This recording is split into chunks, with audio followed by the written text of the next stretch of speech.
Então vamos lá. Vamos ler aqui o aforismo, né? O aforismo 125 de H.E. Ciência, do livro H.E. Ciência, né? Que fala a famosa frase, né, Deus está morto. Ok? Esse aforismo começa, né, com a figura do homem louco. O homem louco, né? Ele, né, começa falando o seguinte: não ouviram falar daquele homem louco que em plena manhã acendeu uma lanterna e correu ao mercado e pôs-se a gritar incessantemente: procuro Deus, procuro Deus. E como lá se encontrassem muitos daqueles que não criam em Deus, ou seja, pessoas que não acreditavam em Deus, é que estavam no mercado. E esse homem louco aparece com a lanterna em plena luz do dia. Tentem imaginar essa imagem para que vocês possam ter contato com o significado do aforismo. Ele despertou com isso uma grande gargalhada. Ou seja, as pessoas riram, né? Essas pessoas que não criam em Deus, riram aqui do homem louco. Ok? Né? Então, ele está perdido? Perguntou um deles. Ele se perdeu como uma criança? Disse um outro. Está se escondendo? Ele tem medo de nós? Embarcou num navio? Emigrou? Gritavam e riam uns para os outros. O homem louco se lançou para o meio deles e trespassou-os com seu olhar. Ou seja, ele chega, né, anunciando, né, que ele está procurando Deus. As pessoas riem dele no mercado. Né, essas pessoas que não criam em Deus riem dele no mercado. E ele trespassa eles com seu olhar e anuncia, né, a morte de Deus. Para onde foi Deus? Gritou ele. Já lhes direi. Nós o matamos. Vocês e eu. Somos todos seus assassinos. Percebam o seguinte. É completamente diferente o sentido de uma apologia ao ateísmo. Primeiro que no aforismo não é Nietzsche quem diz isso. Okay? É um personagem dentro do aforismo. Então eu preciso entender a partir do contexto. Okay? Ele fala isso para pessoas que não criam em Deus. Não são para qualquer pessoa. Essas pessoas do mercado. Ok? E ele fala isso como uma forma de anunciar a morte de Deus para estas pessoas. Para as pessoas que não criam em Deus. Ok? E quem são os assassinos de Deus? É o louco? Não. É o Nietzsche? Não. Toda a humanidade. Todos nós somos seus assassinos. Aí ele vai continuar fazendo esse anúncio. Mas como fizemos isso? Como conseguimos beber inteiramente o mar? Quem nos deu a esponja para apagar o horizonte? Que fizemos nós ao desatar a terra do seu sol? Perceba que a forma como o louco apresenta, né, a morte de Deus é como algo extraordinário. Extraordinário para a figura do ser humano, para a figura da humanidade. Né? Como é que nós conseguimos desatar a terra do seu solo? Como é que nós conseguimos beber inteiramente o mar? Entendeu? Para onde ele se move agora? Ou seja, para onde o sol se move agora? Para onde nos movemos nós? Para longe de todos os sóis? Não caímos continuamente? Para trás, para os lados, para frente, em todas as direções? Existe ainda em cima e embaixo? Não vagamos como que através de um nada infinito? Não sentimos na pele o sopro do vácuo? Não se tornou ele mais frio? Não anoitece eternamente? Não temos que acender lanternas de manhã? Assim como o louco, né? Acender lanternas em plena luz do dia? Não ouvimos o barulho dos coveiros a enterrar Deus? Não sentimos o cheiro da putrefação divina? Sim, também os deuses apodrecem.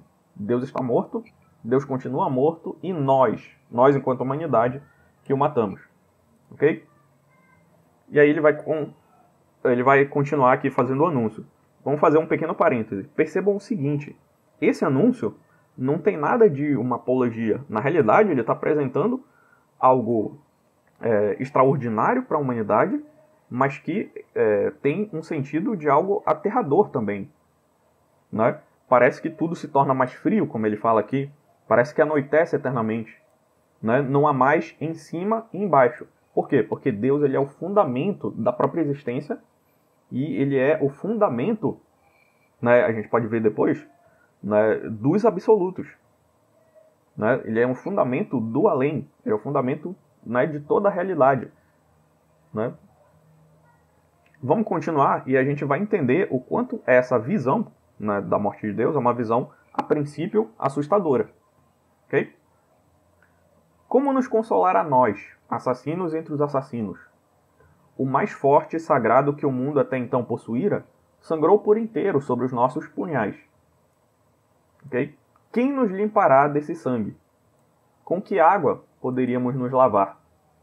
Que ritos expiatórios, que jogos sagrados temos de inventar? A grandeza desse ato não é demasiado grande para nós?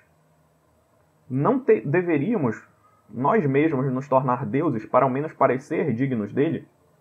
Nunca houve ato maior, e quem vier depois de nós pertencerá, por causa desse ato, a uma história mais elevada que toda a história então.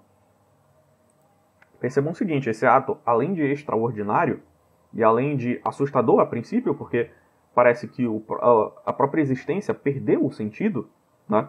Basta lembrar que na lógica do cristianismo, na lógica bíblica, o ser humano ele é feito à imagem e semelhança do Criador. Então, se esse Deus ele deixa, né, de viver, ele morre, o que acontece é que essa visão, né, de um ser humano sagrado, de um ser humano feito como algo divino, ela muda. Porém, quando adentramos na modernidade, a gente não vê isso acontecer. Por quê? Porque a modernidade ela mantém uma ética secularizada com uma estrutura profundamente religiosa. Ela ainda acredita na razão humana, né? Ela acredita, né, no ser humano como algo divino, algo separado da natureza, né, por causa da razão. Okay? Essa crença, né, que coloca o homem no centro, né, que substitui, né, o teocentrismo pelo antropocentrismo, é a forma como Nietzsche narra aqui, né, é o que o Nietzsche narra aqui na Morte de Deus. Essa passagem, né, de um mundo teocêntrico para um mundo antropocêntrico. Só que este homem moderno que ri do louco aqui na feira do mercado não percebe as consequências disso. A perda do sentido, a perda do em cima e abaixo, a perda dos absolutos, da crença na razão, na moral, na justiça, no mundo do além. E só nos resta esse mundo e essa existência.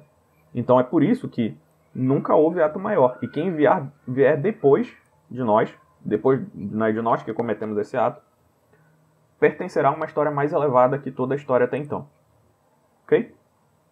E aqui para finalizar. Nesse momento silenciou o homem louco e novamente olhou para os seus ouvintes.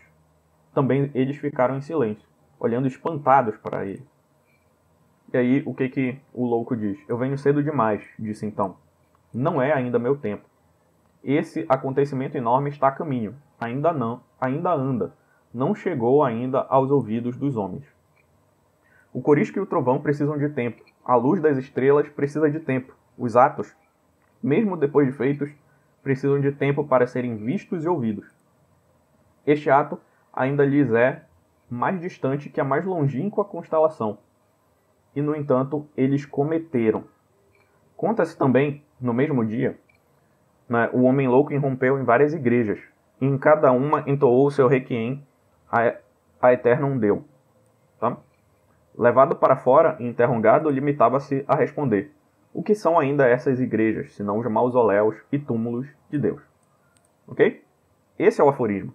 Percebam que é completamente diferente de uma apologia, de uma defesa, né, do ateísmo. É a representação de uma profunda transformação psicológica, né, histórica e filosófica na sociedade, né, no Ocidente, na Europa ocidental.